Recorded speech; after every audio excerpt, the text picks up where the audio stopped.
এমন সমাজে এমন ধনাঢ্য ব্যক্তি রয়েছে যারা এইভাবে মানুষকে প্রচুর পরিমাণে খাওয়ায় দাওয়ায়, সমাজের মানুষদের দেখাশোনা করে, মেহমানদারি করে, কিন্তু সুদ ঘুষ সব কিছুই সমান, কোনো কিছুই আবার দেখে না। এমনও ঘটনা রয়েছে, তাড়াতাড়ি টাকাটা আমাকে দাও, নামাজে যেতে হবে। ইন্নাল কালিলাল আমালি মাআত তাকওয়া খায়রুম মিন কাসিরিল আমালি বিলা তাকওয়া। নিশ্চয় অল্প, কালিল মানে অল্প, অল্প আমল মা তাকওয়া, সেটা যদি তাকওয়ার সাথে হয় এটাই উত্তম, খাইর, এটাই সবচেয়ে উত্তম। মিনাল কাসিরিল আমাল, অনেক বেশি ভালো কাজ, সেটা যদি হয় তাকওয়া ছাড়া, তাহলে এই তাকওয়া ছাড়া এই আমলের থেকে ওই অল্প আমলটাই আল্লাহর কাছে অনেক বেশি ভালো এবং পছন্দনীয়। এরপর ইমামকে জিজ্ঞেস করলেন মুফাজ্জল, হে ইমাম, কিভাবে তাকওয়াবিহীন অনেক আমল, এটার থেকে অল্প আমল কিভাবে এটা শ্রেষ্ঠ হয়? প্রশ্ন করার কথা না? তখন ইমাম বললেন, হ্যাঁ অবশ্যই অল্প আমলই শ্রেষ্ঠ। এবার উদাহরণ দিচ্ছেন যে ওই ব্যক্তির মতো যে অন্যদেরকে প্রচুর পরিমাণে খাবার বিলায়। আছে এমন সমাজে মানুষ অন্যদেরকে অনেক বেশি খাবার দেয়, সে তার আশেপাশে যারা প্রতিবেশী রয়েছে এই প্রতিবেশীদের সে সব সময় দেখাশোনা করে, প্রতিবেশীদের ভালো মন্দ সব বিষয় সে দেখে, এটা কিন্তু ভালো ভালো গুণ বলছি। এবং প্রতিবেশীদের প্রতি সে করুণা করে, দয়া করে, এবং তার বাড়ির দরজা সব সময় খোলা থাকে অতিথিদের জন্য, সবসময় সে অতিথি আপ্যায়ন, এটা অনেক বড় একটা সওয়াবের কাজ। তো এতগুলো ভালো কাজ, সর্বশ্রেষ্ঠ ভালো কাজের কথা এখানে কয়েকটা বলা হলো। এরকম ভালো কাজগুলো যদি একজন মানুষ করে, তাহলে বলছেন তারপরে ওই ব্যক্তি যদি তার সামনে গুনার কোনো দরজা খুলে যায়, অর্থাৎ তার সামনে যদি কোনো গুনার কাজ সামনে আসে, তখন সে তৎক্ষণ ওই কাজের মধ্যে আবার গুনার কাজ করে ফেলে, এখানে সে ধৈর্য ধারণ করে না, তাকওয়াবান, আল্লাহ সম্পর্কে সতর্ক হয় না, তার কোনো তাকওয়াই এর মধ্যে নেই যদি সে গুনাহ সম্পর্কে সতর্ক না হয়, যদি তার খারাপ কাজগুলো সম্পর্কে সতর্ক না হয়। এরপরে ইমাম বলছেন, কিন্তু আরেকজন ব্যক্তিকে আমরা দেখি যার হয়তো গরিব মানুষ, অর্থ সম্পদ কম, সে অন্যদেরকে বেশি দান সাদগা করতে পারে না, হয়তো প্রতিবেশীদের সেইভাবে সে সাহায্য করতে পারে না তার অভাবের কারণে, মেহমানদারি হয়তো ওইভাবে করতে পারে না, কিন্তু যতটুকুই করে যদি তার সামনে গুনার কোনো রাস্তা খুলে যায় সে সেখান থেকে ফিরে আসে, সেই রাস্তায় সেই দরজায় সে ঢোকে না। ইমাম জাফর সাদিক আলাইহিস সালাম বলছেন এটাই হচ্ছে তাকওয়া সম্পূর্ণ আমল। অর্থাৎ রহমানির রহিম, ইয়া বানি আদম কদ আনজালনা আলাইকুম লিবাসা ইউওয়ারি সাওআতিকুম ওয়ারিশা ওয়া লিবাসুত তাকওয়া যালিকা খায়র যালিকা মিন আয়াতিল্লাহি লাআল্লাহুম ইয়াযযাক্কারুন। সাদাকাল্লাহুল আলিয়্যুল আযীম।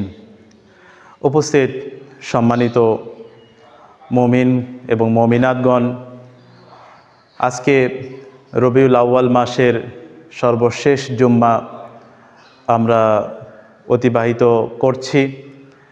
আল্লাহ রাব্বুল আলামিনের শুকরিয়া আদায় করি, সেই রব্বুল আলামিন যিনি আমাদেরকে আজকে এই নবীর মাস, নবী প্রেমের মাসে আমাদেরকে নামাজ আদায় করার জন্য, পবিত্র জুমার সালাত আদায় করার জন্য তৌফিক দান করেছেন। সেই মহান সৃষ্টিকর্তা আল্লাহ রব্বুল আলামিন ইজ্জাতের জন্য আমরা হৃদয় থেকে বলি আলহামদুলিল্লাহ, জোরে বলি আলহামদুলিল্লাহ, এবং লক্ষ কোটি দরুদ ও সালাম পেশ করি রাহমাতুল আলামিন, সিরাতাল মুস্তাকিম, তাহা, ইয়াসিন, মুদ্দাসির ওয়া মুজাম্মিল হযরত মুহাম্মাদুর রাসূলুল্লাহ, সবাই বলি সাল্লাল্লাহু আলাইহি ওয়া আলিহি ওয়াসাল্লাম, এবং তার পবিত্র রক্তজ বংশধর পবিত্র আহলে বাইত আলাইহিস সালাম, মা ফাতেমা, কলিজার টুকরা হাসান হুসাইন, মাওলা আলী আলাইহিস সালাম, এবং ইমাম হুসেন আলাইহিস সালাম থেকে আরও 9 জন সেই ইমামগণের ওপর ও আমাদের যুগের ইমাম, যিনি আমাদের মাঝে এখন উপস্থিত, যিনি আমাদের তত্ত্বাবধানকারী, সেই যুগের ইমাম ইমাম মাহদী আলাইহিস সালামের উপর সুউচ্চ স্বরে আমরা সালাওয়াত পাঠ করি। আল্লাহুম্মা সাল্লি আলা মুহাম্মাদ ওয়া আলি মুহাম্মাদ ওয়া আজ্জিল ফারাজাহুম। সম্মানিত হাজিরিন, আমি আপনাদের সামনে ধারাবাহিক আলোচনা করছিলাম পবিত্র কোরআনে মুমিনদের আনুগত্যশীল, যারা আল্লাহর প্রতি ঈমান এনেছে, রাসূলের প্রতি ঈমান এনেছে, ইমামগণের প্রতি ঈমান এনেছে, কিয়ামত দিবসের উপর ঈমান এনেছে, সেই সব ব্যক্তিদের যে বৈশিষ্ট্য রয়েছে পবিত্র কোরআনে, সেই বৈশিষ্ট্যগুলো নিয়ে আপনাদের সামনে আমি ধারাবাহিকভাবে আলোচনা করছিলাম। তো তারই ধারাবাহিকতায় আজকে আমরা আলোচনা করব একজন মুমিন, একজন মুত্তাকি, একজন আনুগত্যশীল ব্যক্তি, যার আরেকটি বৈশিষ্ট্য হচ্ছে আল্লাহর প্রতি পূর্ণ ভরসা, আল্লাহর প্রতি পূর্ণ আনুগত্য। সেটি হবে আমাদের বৈশিষ্ট্যগুলোর মধ্যে আরেকটি শ্রেষ্ঠ বৈশিষ্ট্য। তো আলহামদুলিল্লাহ, আমরা চেষ্টা করব এই বিষয় নিয়ে পবিত্র কোরআনের দু একটি আয়াত এবং পবিত্র রেওয়ায়েত থেকে আলোচনা করার আমরা চেষ্টা করব। তো খুতবার শুরুতে একটি বিষয় আপনাদের জন্য আমি বলে রাখি, এখন যে আমি খুতবা দিচ্ছি, এই খুতবাটিও হচ্ছে নামাজের অংশ। আমরা যে জুমার নামাজ আদায় করি, এটা জামাতের সাথে আদায় করি আমরা 2 রাকাত, আর 2 রাকাত হচ্ছে এই খুতবা শোনা। তাহলে এই খুতবার সময়ে মুস্তাহাব নামাজ বা সুন্নত নামাজ পড়া যাবে না। তাহলে আমি কি খুতবার থেকে, ফরজের থেকে সুন্নতকে আমি বেশি গুরুত্ব দিলাম। এখন আমি ফরজ একটি কাজের মধ্যে রয়েছি, যেহেতু আমরা জানি না, আপনাদের এটি জানানোর জন্য আমি বললাম। একবার আমরা দরুদ শরীফ পাঠ করি। আল্লাহুম্মা সাল্লি আলা মুহাম্মাদ ওয়া আলি মুহাম্মাদ ওয়া আজ্জিল ফারাজাহুম। আমি পবিত্র কোরআনের সূরা আরাফের 26 এবং 27 নাম্বার আয়াত আপনাদের সামনে পাঠ করব, যেখানে আল্লাহ রাব্বুল আলামিন এই তাকওয়া, মুমিন মুত্তাকিদের বৈশিষ্ট্য সম্পর্কে এখানে একটি বৈশিষ্ট্যের কথা বলেছেন। তাকওয়া হচ্ছে সর্বোচ্চ সৌন্দর্য। আমরা মনে করি সৌন্দর্য হচ্ছে সুন্দর পোশাক, সৌন্দর্য হচ্ছে সুন্দর চেহারা, লম্বা দাড়ি, লম্বা টুপি, লম্বা জুব্বা, যেভাবে আমি পরেছি, লম্বা আবা কাবা, দামি দামি পোশাক, এগুলো মনে হয় আমাদের সৌন্দর্য। কিন্তু মহান আল্লাহ তাআলা মানুষের যে সৌন্দর্য, যে সুন্দর, এটাকে বলেছেন এটা হচ্ছে তাকওয়া। তো এই বিষয়ে মহান আল্লাহ তাআলা পবিত্র কোরআনে আমাদের জন্য বলেছেন, ইয়া বানি আদামা, হে আদমের সন্তান, কদ আনজালনা আলাইকুম লিবাসা, আমি তোমাদের জন্য নাজিল করেছি পোশাক, ইউওয়ারি সাওআতিকুম ওয়ারিশা, যাতে করে তোমরা এই পোশাক দিয়ে নিজেদের নগ্নতা ঢাকাও এবং সাজসজ্জা করো, সুন্দর করে নিজেকে আবৃত করো। ওয়ালিবাসুত তাকওয়া যালিকা খায়র, এবং এছাড়াও খোদা সম্পর্কে অর্থাৎ আল্লাহ সম্পর্কে সতর্কতা, তাকওয়া অবলম্বন করা, এটি হচ্ছে সর্বশ্রেষ্ঠ পোশাক। আল্লাহ আমাদের জন্য পোশাক দিয়েছেন, যে পোশাক আমরা পরেছি, এই পোশাক কিন্তু আল্লাহর পক্ষ থেকেই আমাদের দেওয়া। এই পোশাক দিয়ে আমরা আমাদের নিজেদের নগ্নতা এটা ঢেকে রাখি এবং নিজেদেরকে সাজসজ্জায় সুন্দর করে তুলি। এবং তারপরে আল্লাহ বলছেন যে এগুলোর থেকেও সর্বশ্রেষ্ঠ পোশাক হচ্ছে তোমাদের জন্য তাকওয়া, এটা হচ্ছে শ্রেষ্ঠ পোশাক। তারপর আল্লাহ বলছেন, যালিকা মিন আয়াতিল্লাহ লাআল্লাহুম ইয়াযাক্কারুন, আল্লাহ তাআলার নিদর্শন, এটি হচ্ছে আল্লাহ তাআলার নিদর্শন। কোনটি তাহলে নিদর্শন, পোশাক না তাকওয়া? তাকওয়া, মাশাআল্লাহ, এটি হচ্ছে আমাদের আল্লাহর পক্ষ থেকে আমাদের জন্য নিদর্শন, যাতে এতে করে সতর্ককারীরা সতর্কবাণী গ্রহণ করে। একবার আমরা সালাওয়াত পাঠ করি। আল্লাহুম্মা সাল্লি আলা মুহাম্মাদ ওয়া আলি মুহাম্মাদ ওয়া আজ্জিল ফারাজাহুম। এর পরের আয়াতে আল্লাহ তাআলা আমাদেরকে উদ্দেশ্য করে একটি ঘটনা তিনি তুলে ধরেছিলেন, যেখানে আমাদেরকে উদ্দেশ্য করে বলছেন, শয়তান তোমাদেরকে প্রলুব্ধ করার জন্য চেষ্টা করবে, তোমরা তাকে সুযোগ দিও না। সূরা আরাফের ২৭ নম্বর আয়াতে, যেভাবে সে তোমাদের পিতামাতাকে জান্নাত থেকে বের করে দিয়েছিল। আমাদের পিতামাতাকে হযরত আদম এবং হাওয়া আলাইহিস সালাম। শয়তান কিন্তু তাদেরকে জান্নাত থেকে বের করে দিয়েছিল। আল্লাহ তারপর এটাও বলছেন, তাদের পোশাক খুলে ফেলে তাদের কাছে তাদের নগ্নতা উন্মুক্ত করেছিল। আল্লাহ রাব্বুল আলামিন তাদেরকে যে জান্নাতের যে পোশাক দিয়েছিলেন, এই পোশাক তাদেরকে শয়তানের তাদের খুলে ফেলেছিল এবং তাদের সামনে তাদের নগ্নতা প্রকাশ করেছিল। নিশ্চয়ই সে তোমাদের দেখে। কে দেখে? শয়তান।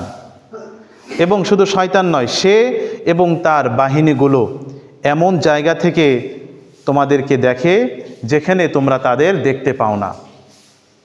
নিশ্চয়ই আমরা শয়তানদের বন্ধু বানিয়েছি তাদের যারা ঈমান আনেনি, অর্থাৎ যাদের বিশ্বাস নেই, তারাই হচ্ছে শয়তানের বন্ধু। শয়তান কি তার বন্ধুর সাথে লাগবে, না শয়তানের যারা শত্রু তাদের সাথে লাগবে? অবশ্যই শয়তান যাদেরকে শত্রু মনে করে তাদের সাথেই সে তাদের পিছনেই লেগে থাকবে, তাদেরকে ক্ষতি করার চেষ্টা করবে, তাদের থেকে তাদের এই নগ্নতা প্রকাশ করার চেষ্টা করবে। এখানে একটু কথা রয়েছে, শয়তান কিভাবে আমাদের পোশাক খুলে ফেলে। এখন কি শয়তান যেভাবে জান্নাতের মধ্যে হযরতে আদম এবং হাওয়া আলাইহিস সালামকে সেই গান্ধুম খাওয়া থেকে আল্লাহ নিষেধ করেছিলেন, তারা খেয়েছিল, দুনিয়াতে আমরা কি আল্লাহর অসংখ্য নির্দেশ যেগুলো রয়েছে এগুলো কি আমরা সঠিকভাবে সবগুলোই পালন করছি? আমরা কি আল্লাহর সমস্ত নিষেধগুলো যা রয়েছে এগুলো কি আমরা সবগুলো থেকে দূরে থাকছি?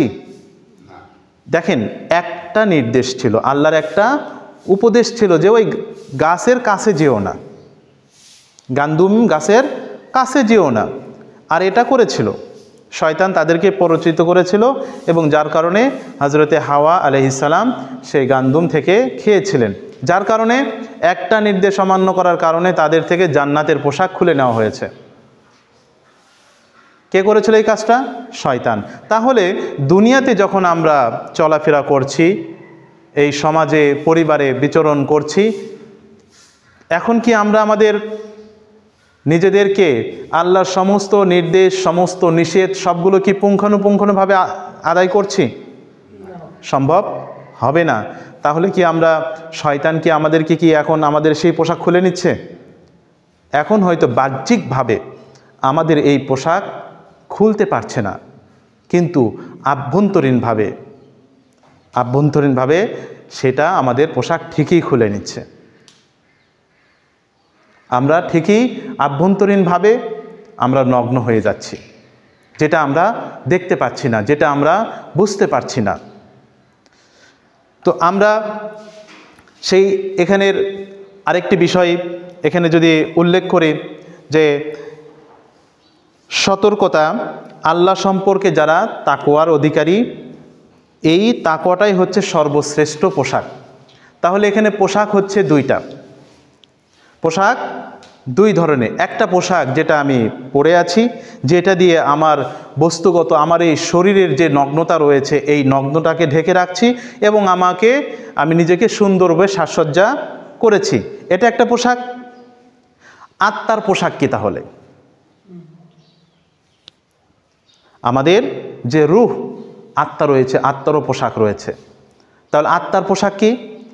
আল্লাহ রাব্বুল আলামিন এখানে এই আয়াতে এটাই বলছেন, ওয়া লিবাসুত তাকওয়া যালিকা খায়র। তাকওয়ার এই পোশাকটাই হচ্ছে সর্বশ্রেষ্ঠ পোশাক। এটা হচ্ছে এই তাকওয়া হচ্ছে আমাদের রূহ বা আত্মার পোশাক। আমাদের যত খোদাভীতি আমাদের বৃদ্ধি পাবে, আল্লাহ সম্পর্কে যত আমরা সতর্ক হব, তত আমাদের আত্মার পোশাক আরও সুন্দর সুসজ্জিত হবে, যেটাকে কখনোই খোলা সম্ভব নয়। আর একবার আমরা সালাওয়াত পাঠ করি। মুহাম্মাদ ওয়া আলে মুহাম্মাদ ওয়াজিল ফারাজাহুম। পবিত্র কোরআনে সূরা আল ইমরানের 120 নম্বর আয়াতে আল্লাহ রাব্বুল আলামিন আমাদেরকে বলছেন, লা ইয়াদুররুকুম কাইদাহুম শাইআ। এখানে আল্লাহ আমাদেরকে বলছেন, যারা তাকওয়াবান, এই তাকওয়াবানদের শত্রুর ক্ষতি থেকে আমাদেরকে রক্ষা করে। তাকওয়া, আল্লাহ সম্পর্কে সতর্ক হওয়া, আল্লাহ সম্পর্কে সচেতন হওয়া, খোদা ভীতি, এটি আমাদের যে শত্রুর যে ক্ষতি রয়েছে, অনিষ্ট রয়েছে, এই অনিষ্ট থেকে আমাদেরকে রক্ষা করে। কিভাবে? পবিত্র কোরআনের এই সূরাতে আল্লাহ বলছেন যে যদি তোমাদের কোনো আল্লাহর পক্ষ থেকে ভালো কোনো কিছু আসে, নিয়ামত তোমাদের প্রতি আসে, তখন সে দুঃখিত হয়। কে দুঃখিত হয়, কষ্ট পায়? শয়তান। বলছে যদি তোমাদের কোনো ভালো হয় তাহলে তাদের দুঃখিত করে, অর্থাৎ শয়তান এখানে মনোকষ্টে ভোগে। একজন মুমিন, একজন আল্লাহর বান্দা যখন আল্লাহর পক্ষ থেকে তার প্রতি নিয়ামত, রিজক, আল্লাহর দয়া তার প্রতি আসে, এই দয়াটা শয়তানকে দুঃখিত করে। বুঝতে পেরেছেন? আবার মুমিনগণ যখন ক্ষতির মধ্যে পড়ে, তারা যখন সমস্যায় পড়ে, তখন এই ক্ষতিটা শয়তানকে আনন্দিত করে। এটা কোন ক্ষতি? এটা আমাদের এই তাকওয়া সম্পর্কে, খোদাভীতি সম্পর্কে আমাদের যে ক্ষতি রয়েছে। বাহ্যিক ক্ষতি, আমার অর্থনৈতিক ক্ষতি, আমার গরু বাছুর ফসল নষ্ট হয়ে গেল, এবার আলুর দাম পেলাম না, আবার যেমন ধরেন ফসল ভালো হলো না, বিভিন্ন কারণে এই ক্ষতি আমাদের হতে পারে।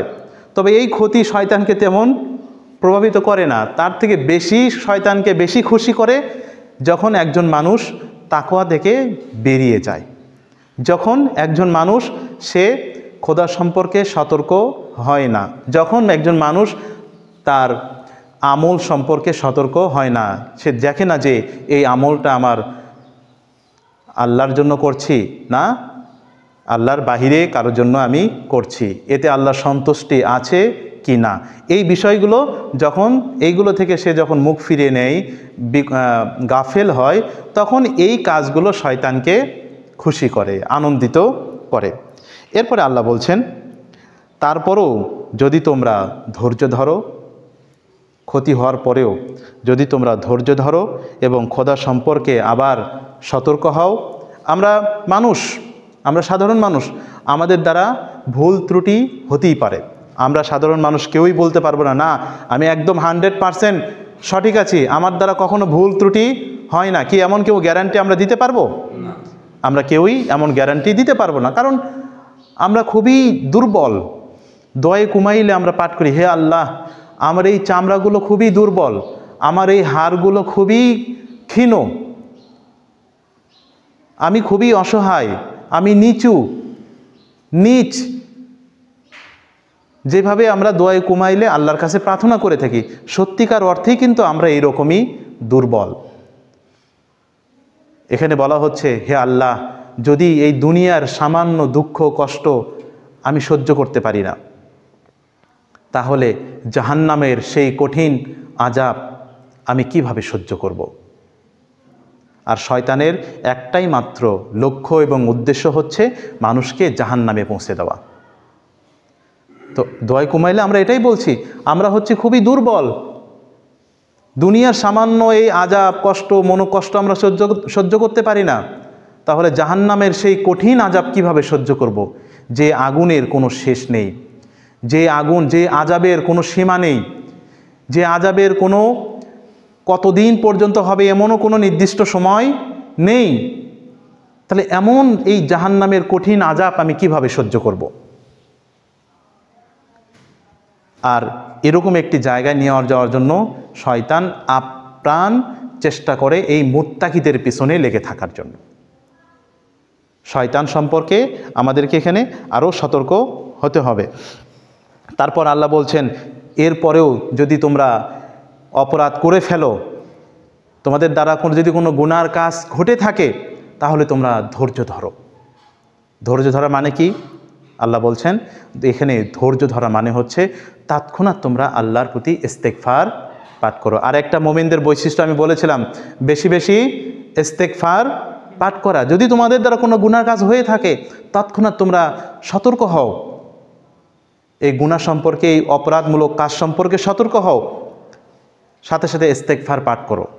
ইস্তেগফার পাঠ মানে শুধু মুখে বলা নয়, এবং সেই কাজ সম্পর্কেও সতর্ক হওয়া। আল্লাহ, আমি যে কাজটা করেছি এটা সত্যিই আমি ভুল করেছি, অনুতপ্ত হওয়া, এটাই হচ্ছে ইস্তেগফার। এবং ওই কাজ থেকে ফিরে আসা, ওই গুনার কাজ থেকে ফিরে আসা, এটাই হচ্ছে ধৈর্য ধারণ করা। কঠিন কাজ কিন্তু এই ধৈর্য ধরাটা কঠিন। আমাদেরকে চেষ্টা করতে হবে, আমাদেরকে অনেক বেশি সাধনা করতে হবে।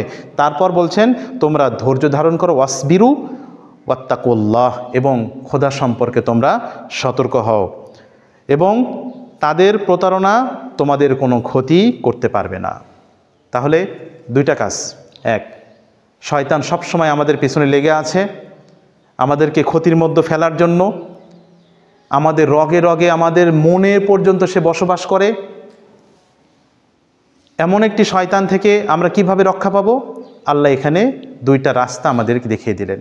এক, ধৈর্য ধারণ করতে হবে, সেটা যখন আমরা গুনাহের মধ্যে পড়ি ওই সময় আমাদের ধৈর্য ধারণ করতে হবে কঠিনভাবে, এবং যখন আমরা আমাদের প্রতি আল্লাহর পক্ষ থেকে নিয়ামত বর্ষিত হয় ওই সময়ও আমাদেরকে ধৈর্য ধারণ করতে হবে। আল্লাহর নিয়ামত পেয়ে যেন আবার আমরা আল্লাহকে ভুলে না যাই। যেমনভাবে পবিত্র কোরআনে আল্লাহ তাআলা বলছেন যে তারা যখন সাগরের মধ্যে ভ্রমণ করে জাহাজে করে, কোরআনে আয়াতে এইভাবে বলা হচ্ছে, যখন তারা এইভাবে সাগরে ভ্রমণ করে, সাগরের মধ্যে অতল ঢেউ, ঘূর্ণিঝড় সৃষ্টি হয়ে যায়, তখন মৃত্যুর মুখোমুখি অবস্থায় তারা আল্লাহর কাছে প্রার্থনা করে, আল্লাহ তুমি আমাদেরকে এখান থেকে রহমত দান করো, এখান থেকে আমাদেরকে মুক্তি দাও। আল্লাহ বলছেন যখন আমি তাদেরকে এখান থেকে মুক্তি দেই, তাদের প্রতি দয়া করি, যখন তারা আবার কিনারায় ফিরে আসে, আবার তারা শিরক করা শুরু করে দেয়। এমনটা যেন না হয় যে আল্লাহর প্রতি আমাদের রহমত আসছে, বেশি বেশি আল্লাহর শুকরিয়া আদায় করছি, আবার আল্লাহর থেকে আমাদের যদি কোনো পরীক্ষা আসে ওই সময় যেন আমরা বিচলিত না হয়ে যাই। এই দুইটা বিষয়ই আমাদের এখানে এই ধৈর্যের মধ্যে রয়েছে। এবং খোদা সম্পর্কে তোমরা সতর্ক হও, তাদের প্রতারণা তোমাদের কোনো ক্ষতি করতে পারবে না। অর্থাৎ তখন শয়তান আমাদেরকে যতই ওয়াসওয়াসা দেখ, এই ওয়াসওয়াসা আমাদের কোনো ক্ষতি করতে পারবে না, কারণ আমরা ধৈর্যশীল এবং খোদা সম্পর্কে আমরা সচেতন। নিশ্চয়ই আল্লাহ পরিবেষ্টন করে আছেন তারা যা করে। আল্লাহ সব কিছু পরিবেষ্টন করে আছেন। শয়তান কী করছে, মুমিন মুত্তাকি কী করছে, সব কিছুকেই আল্লাহ পরিবেষ্টন করে রেখেছেন। একবার আমরা সালাওয়াত পাঠ করি, মুহাম্মাদ ওয়া আলে মুহাম্মাদ ওয়াজ্জিল ফারাজাহুম। এরপরে তাকওয়াবানদের আরেকটি এখানে বৈশিষ্ট্যর কথা বলা হচ্ছে যে তাকওয়ার সাথে, খোদাভীতির সাথে অল্প আমল, আমালুল কালিল, অল্প আমল বোঝেন তো, ভালো কাজ, অল্প আমল, তাকওয়াবিহীন, তাকওয়া ছাড়া যদি আমরা অনেক বেশি আমল করি, বলা হচ্ছে এই তাকওয়াবিহীন অনেক বেশি ভালো কাজের চেয়ে তাকওয়ার সাথে অল্প কাজ, অল্পভাবে অল্প আল্লাহর প্রতি আল্লাহর ইবাদত করা, এটা অনেক বেশি শ্রেষ্ঠ। বলি সুবহানাল্লাহ। কিভাবে? আমাদের ষষ্ঠ ইমাম হযরত ইমাম জাফর আস-সাদিক আলাইহিস সালাম সালাওয়াত পাঠ করি, মুহাম্মাদ ওয়া আলে মুহাম্মাদ ওয়াজ্জিল ফারাজাহুম। তার থেকে হাদিসটা বর্ণিত হয়েছে। হযরত মুফাজ্জাল ইবনে উমার আন আবি জাফর আস-সাদিক আলাইহিস সালাম ক্বালা ক্বাল ইন্নাল কালিলাল আমালি মা'আত তাকওয়া খায়রুম মিন কাসিরিল আমালি বিলা তাকওয়া। খুবই সহজ কথা না? বলছেন যে নিশ্চয় অল্প, কালিল মানে অল্প, অল্প আমল মা তাকওয়া, সেটা যদি তাকওয়ার সাথে হয়, এটাই উত্তম, খাইর, এটাই সবচেয়ে উত্তম। মিনাল কাসিরিল আমাল, অনেক বেশি ভালো কাজ, সেটা যদি হয় তাকওয়া ছাড়া, তাহলে এই তাকওয়া ছাড়া এই আমলের থেকে ওই অল্প আমলটাই আল্লাহর কাছে অনেক বেশি ভালো এবং পছন্দনীয়। এটা জিজ্ঞেস করা হলো হজরত ইমাম জাফর আস সাদিক আলাইহিস সালামকে। হজরতে মুফাজ্জিল ইবনে উমার তিনি ইমাম জাফর সাদিক আলাইহিস সালামের কাছে বসেছিলেন। তো এমন সময়ে কথা উঠল আমল নিয়ে, ভালো কাজ নিয়ে কথা উঠল। তো যখন ইমাম জাফর সাদিক আলাইহিস সালামের সাথে এই বিষয়ে কথা উঠল, হজরতে মুফাজ্জাল তিনি বলছেন যে হে ইমাম, আমার আমল খুবই অল্প, আমার আমল খুবই অল্প, খুবই ভালো কাজ আমার খুবই নগণ্য। ইমামের একজন সাহাবী হজরতে মুফাজ্জাল, তার থেকে অনেক হাদিস, শয়ে শয়ে হাদিস এবং ফিকহ শাস্ত্রে অনেক বিষয় তার থেকে বর্ণিত হয়েছে। তার মতো একজন ব্যক্তি তিনি বলছেন আমার আমল খুবই অল্প, চিন্তা করছেন? তো তখন ইমাম বললেন চুপ করো, ইস্তেগফার পাঠ করো আল্লাহর প্রতি, তুমি যে কথা বলেছ, বলে চুপ থাকো এবং আল্লাহর কাছে ক্ষমা প্রার্থনা করো। এরপরে ইমাম বললেন ইন্নাল কালিলাল আমাল মাআত তাকওয়া খাইরুন মিন কাসিরিল আমালে বিলা তাকওয়া, নিশ্চয়ই তাকওয়ার সাথে অল্প আমল শ্রেষ্ঠতর তাকওয়াবিহীন অধিক আমলের চেয়ে। এরপর ইমামকে জিজ্ঞেস করলেন মুফাজ্জাল, হে ইমাম, কিভাবে তাকওয়াবিহীন অনেক আমল এটার থেকে অল্প আমল কিভাবে এটা শ্রেষ্ঠ হয়? প্রশ্ন করার কথা না? তখন ইমাম বললেন হ্যাঁ, অবশ্যই অল্প আমলই শ্রেষ্ঠ। এবার উদাহরণ দিচ্ছেন যে ওই ব্যক্তির মতো যে অন্যদেরকে প্রচুর পরিমাণে খাবার বিলায়। আছে এমন সমাজে মানুষ অন্যদেরকে অনেক বেশি খাবার দেয়। সে তার আশেপাশে যারা প্রতিবেশী রয়েছে, এই প্রতিবেশীদের সে সব সময় দেখাশোনা করে, প্রতিবেশীদের ভালো মন্দ সব বিষয় সে দেখে। এটা কিন্তু ভালো গুণ বলছি। এবং প্রতিবেশীদের প্রতি সে করুণা করে, দয়া করে, এবং তার বাড়ির দরজা সব সময় খোলা থাকে অতিথিদের জন্য।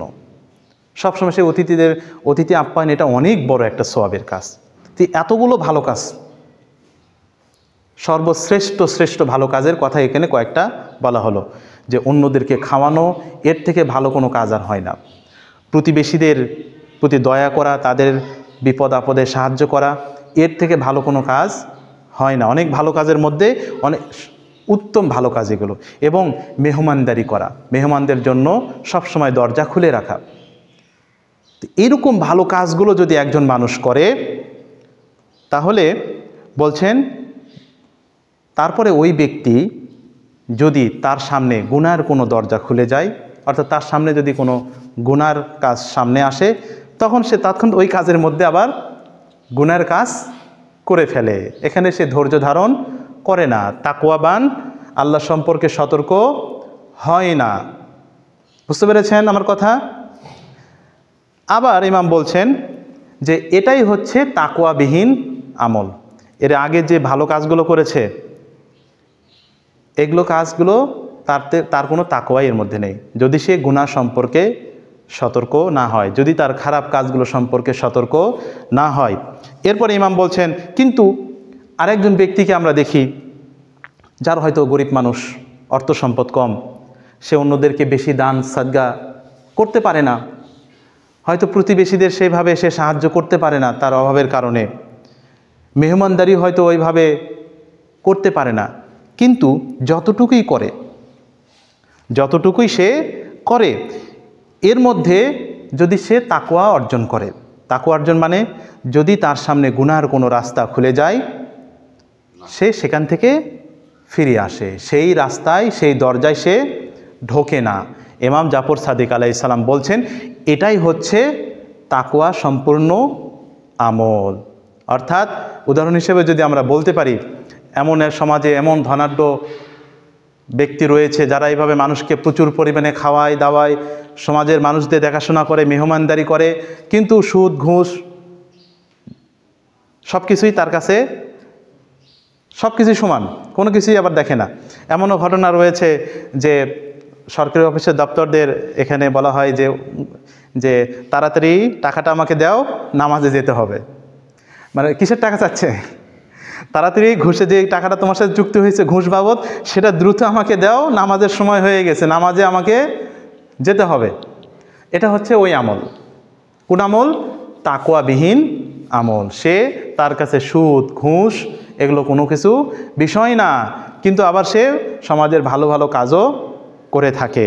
তো এই কাজগুলো হচ্ছে তাকওয়াবিহীন আমল। এবং একজন মানুষ যদি গরিবও হয় কিন্তু সে যদি গুনাহ থেকে নিজেকে বিরত রাখতে পারে, তাহলে এই কাজটা হচ্ছে তাকওয়া সম্পন্ন আমল। আখিরি দাওয়ানা আনিল হামদুলিল্লাহি রাব্বিল আলামিন। আউযু বিল্লাহি মিনাশ শাইতানির রাজিম। বিসমিল্লাহির রহমানির রহিম। কুল হুয়াল্লাহু আহাদ আল্লাহুস সামাদ লাম ইয়ালিদ ওয়া লাম ইউলাদ ওয়া লাম ইয়াকুল লাহু কুফুয়ান আহাদ।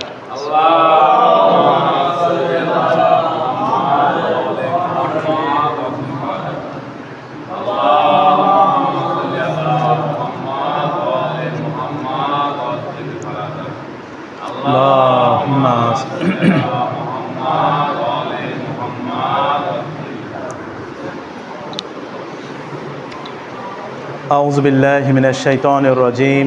بسم الله الرحمن الرحيم. الحمد لله رب العالمين والصلاة والسلام على سيدنا ونبينا وحبيب إله العالمين أبي القاسم مصطفى محمد.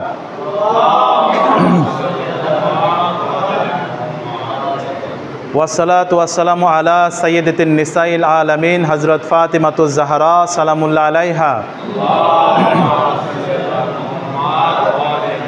والصلاة والسلام على سيدنا ومولانا أمير المؤمنين علي بن أبي طالب عليه السلام.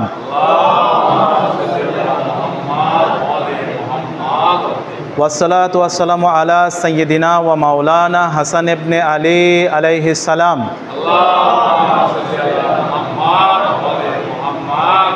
والصلاة والسلام على سيدنا ومولانا حسين بن علي عليه السلام.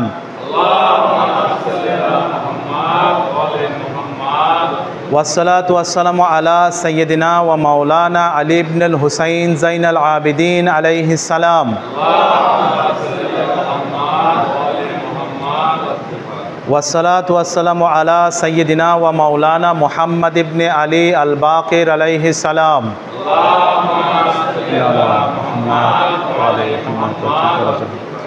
والصلاة والسلام على سيدنا ومولانا جعفر بن محمد الصادق عليه السلام.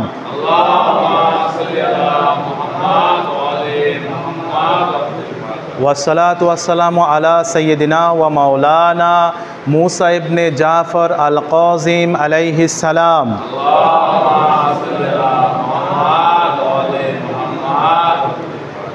والصلاة والسلام على سيدنا ومولانا علي بن موسى رضا عليه السلام.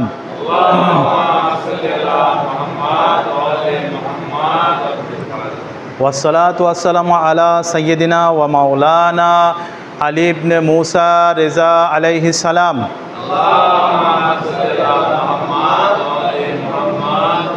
والصلاة والسلام على سيدنا ومولانا محمد بن علي التقي الجواد عليه السلام.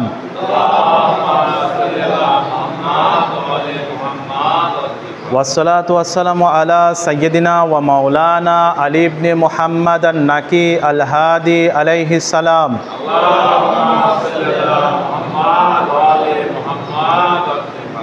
والصلاة والسلام على سيدنا ومولانا حسن بن علي العسكري عليه السلام.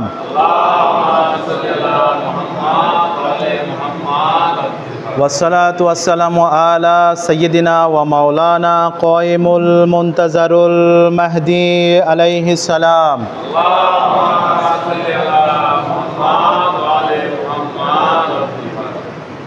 উপস্থিত সম্মানিত হাজিরিন, আমি আবারও আপনাদেরকে আমার দ্বিতীয় খুতবাতে সেই মহান খোদাভীতি তাকওয়ার দিকে আহ্বান করছি এবং সেই সাথে আমি নিজেকেও তাকওয়ার দিকে আহ্বান করছি। আমার দ্বিতীয় খুতবাতে সর্বশেষ ছোট্ট একটি ঘটনা আপনাদের সামনে তুলে ধরে তাকওয়ার একটি ঘটনা রয়েছে। ইমাম জাফর সাদিক আলাইহিস সালাম থেকেই সেই ঘটনাটি বর্ণিত হয়েছে। হযরত ইমাম জাফর সাদিক আলাইহিস সালাম তার কাছে একদিন খবর আসলো যে মদিনাতে এমন একজন ব্যক্তি রয়েছে যার প্রশংসা চতুর্দিকে ছড়িয়ে পড়েছে। তার মানুষের প্রতি দয়া, ভালোবাসা, মানুষকে দান মানুষের মুখে মুখে ছড়িয়ে পড়েছে। তো এই ঘটনা যখন চতুর্দিকে ছড়িয়ে পড়ল, তখন ইমাম বললেন, তাহলে আমি ওই ব্যক্তির সাথে দেখা করতে চাই। কে সেই ব্যক্তি যার এত সুনাম চতুর্দিকে ছড়িয়ে পড়েছে? তার সাথে আমরা একটু দেখা করতে হবে। এর সুনামের রহস্যটা কি? এটা নবীদের সুন্নত, ইমামদের সুন্নত। যদি কারো সম্পর্কে এরকম ভালো কোনো কথা চলে আসতো, তখন তার সাথে ইমামগণ, আগের যে নবীগণ, এটা তারা দেখা করতে যেত। যেমনভাবে আমরা হযরত মুসা আলাইহিস সালামের ঘটনা শুনেছি। আল্লাহর কাছে জিজ্ঞেস করলে, হ্যাঁ আল্লাহ, জান্নাতে আমার প্রতিবেশী কে হবে? আপনারা শুনেছেন তো, জান্নাতে আমার প্রতিবেশী কী হবে? আল্লাহ বললেন, একজন কসাই। যখন এই কথা শুনলেন, তখন বললেন যে অবশ্যই তার সাথে আমার দেখা করতে হবে। সে কি এমন আমল করে যার কারণে সে আমার প্রতিবেশী হবে? ইমামদেরও এরকম বৈশিষ্ট্য রয়েছে। তো ইমাম জাফর সাদিক আলাইহিস সালামের কাছে যখন এইরকম সংবাদ আসলো, তখন বলল, অবশ্যই আমি তার সাথে দেখা করব, তার বিষয়ে আমি খোঁজ খবর নেব, আসলে কি এমন সে আমল করে যার কারণে তার এত সুনাম চতুর্দিকে ছড়িয়ে পড়েছে। এটা তাকওয়ার সাথে কাজের একটি সম্পর্কর ঘটনা। এরপরে ইমাম জাফর সাদিক আলাইহিস সালাম খুঁজতে খুঁজতে ওই ব্যক্তিকে একদিন পেয়ে গেলেন বাজারের মধ্যে। তিনি ইমাম জাফর সালাম তার মুখটা কাপড় দিয়ে ঢেকে নিলেন যাতে চিনতে না পারে কেউ। দেখলো যে বাজারের এক পাশে এক কোনায় অনেকগুলো মানুষ সেখানে জমায়েত হয়ে আছে এবং একজন ব্যক্তি সেখানে আলোচনা করছে। সবাই আগ্রহের সাথে তার কথা শুনছে, মানে সবার প্রতি সে একটা, মানে তাদের প্রতি একটা হৃদয় কেড়ে নেওয়ার মতো একটা অবস্থান। ইমাম যে জিজ্ঞেস করলেন, কে এই ব্যক্তি? তখন বললেন, এ হচ্ছে অমুক, যার কথা ইমামের কাছে বলা হয়েছিল। ইমাম বললেন, আচ্ছা, আমি তাহলে পেয়েছি আজকে এই ব্যক্তিকে। ইমাম চুপচাপ ওই ভিড়ের মধ্যে দাঁড়িয়ে থেকে ওর আলোচনাগুলো শুনলেন। তো ইমাম বললেন, খুবই গভীর আলোচনা করলো। আলোচনা করার পরে সে যখন ওখান থেকে বের হয়ে গেল, ওই মজলিস থেকে বের হওয়ার পরে সে বাজারের ভিতরে যাচ্ছে। ইমাম জাফর সাদিক খান পিছু পিছু চুপচাপ তার পিছে পিছে যাচ্ছেন। যখন সে বাজারের মধ্যে গেল, একটা রুটির দোকানে পাশ দিয়ে গেল। রুটির দোকানে পাশ দিয়ে গিয়েই দুইটা রুটি দোকানদারের অগোচরে নিজের ব্যাগের মধ্যে ঢুকে নিছে। দোকানদার বুঝতেই পারেনি। ইমাম জাফর সাদিক আলাইহিস সালাম অবাক হয়ে গেলেন, এই ঘটনা সে কেন ঘটালো? কিছু বললেন না, আবার এগিয়ে গেলেন, ওই ব্যক্তির পিছে পিছে গেলেন। গিয়ে এবার একটা ফলের দোকানের পাশ দিয়ে যাচ্ছিলেন। ফলের দোকানের পাশে যাওয়ার পথেই দুইটা আনার, ডালিম সে ওই দোকান থেকে তুলে নিল। দোকানদার বুঝতেই পারেনি। নিয়ে সে বাজারের ভিতর দিয়ে যেতে যেতে একটা জায়গায় দেখলেন যে একটা মহিলা অসুস্থ অবস্থায় সেখানে পড়ে রয়েছে। ওই মহিলাকে দুইটা রুটি এবং দুইটা আনার তার কাছে রেখে চলে গেলেন। কি ভালো কাজ করলেন না? আপনাদের কি মনে হয়? ভালো কাজ না? আচ্ছা, এরপরে ইমাম জাফর সাদিক আলাইহিস সালাম ওই ব্যক্তির পিছনে লেগেই থাকলেন। সে মরুভূমির ভিতর দিয়ে হাঁটতে হাঁটতে হাঁটতে হাঁটতে একটা কবরস্থানে যখন বিশ্রামের জন্য সেখানে পৌঁছে গেল, ইমাম গিয়ে তাকে সেখানে ধরলেন। বললেন, হে অমুক, আমি আজকে সকাল থেকে তোমাকে আমি লক্ষ্য করছি যে এই কাজগুলো তুমি করেছো, তুমি কে? তখন ওই ব্যক্তি তার নাম বলল। এখন ওই ব্যক্তি ইমামকে জিজ্ঞেস করছে, আপনি কে যে আমাকে এভাবে ফলো করছেন?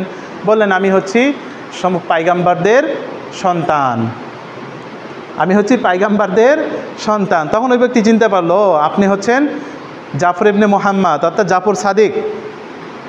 চিনতে পারলো। তো বলছে, তোমার যে কাজগুলো দেখলাম, যে তুমি দেখলাম যে দুইটা দোকান থেকে দুইটা রুটি চুরি করলা, আর এক দোকান থেকে দুইটা আনার চুরি করলা। চুরি করে কি করলা? একটা অভাবী মানুষকে, অসুস্থ মানুষকে তুমি দান করলা। এটা কেমন কাজ? তখন বলছে, আমি তো ওই ব্যক্তি এখন বলছে, আমি তো আপনার সম্পর্কে খুবই ভালো শুনেছিলাম যে আপনারা কোরআনের জ্ঞানের অধিকারী, আপনাদের কাছে কোরআনের জ্ঞান রয়েছে, অথচ আপনি এই সাধারণ বিষয়টা বুঝলেন না। কাকে বলছে?